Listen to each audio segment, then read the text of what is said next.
ษาข้อมูลเนาะเนาะเพราะว่าบางครั้งเอาเอกสารเฮิงหลายปีหลายก็บ่สามารถที่จื้อได้ว่าไปเก็บไว้บนใดเนาะเอามาลองทดลองใส่เครื่องมือนี่ลองเบิ่งเนาะกดเข้าอาจจะเป็นหน้าตาแนวนี้ตัวอย่างว่าเราตีเข้า1 2 3ทับ25เอกสารอย่างเอกสารใส่ว่าเอกสารด่วนเนาะสารด่วนด่วนเฉพาะแล้วแต่เนาะ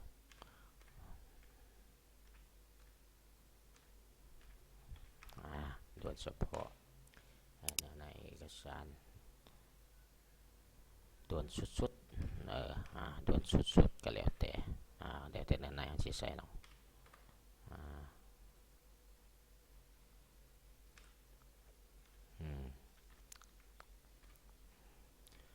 ผู้ส่งเป็นไผยิงบอกว่าจากแผนกการใดเนาะจากแข้งบอกใส่แข้งเนาะต้องการอัปโหลดไฟล์ที่ว่าเขาส่งมาเนาะตัวอย่างเราสแกนเป็น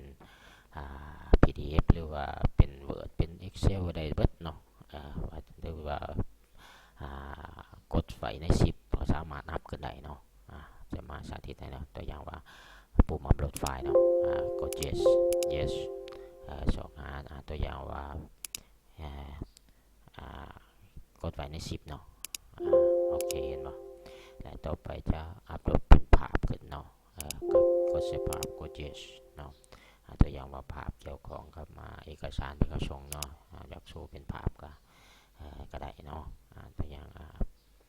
กดเห็นป่ะจะอัพขึ้นเนาะแล้วกดบันทึกyes เห็นป่ะมันจะมาอยู่นี่1 2 3เอกสารเนี่ยจะโชว์อยู่นี้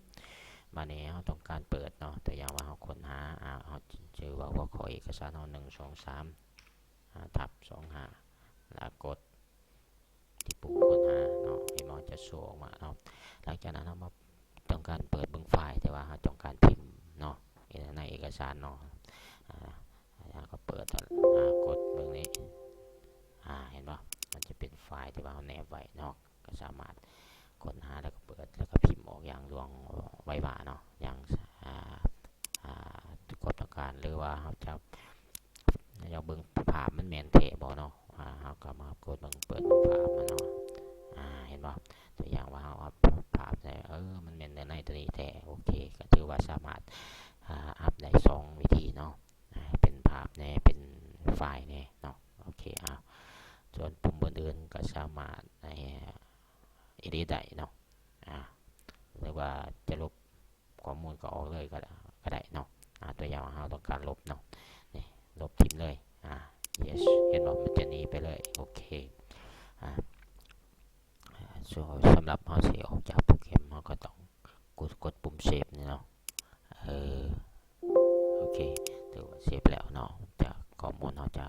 อยู่ในฐานข้อมูลเราตลอดไปเนาะขอบ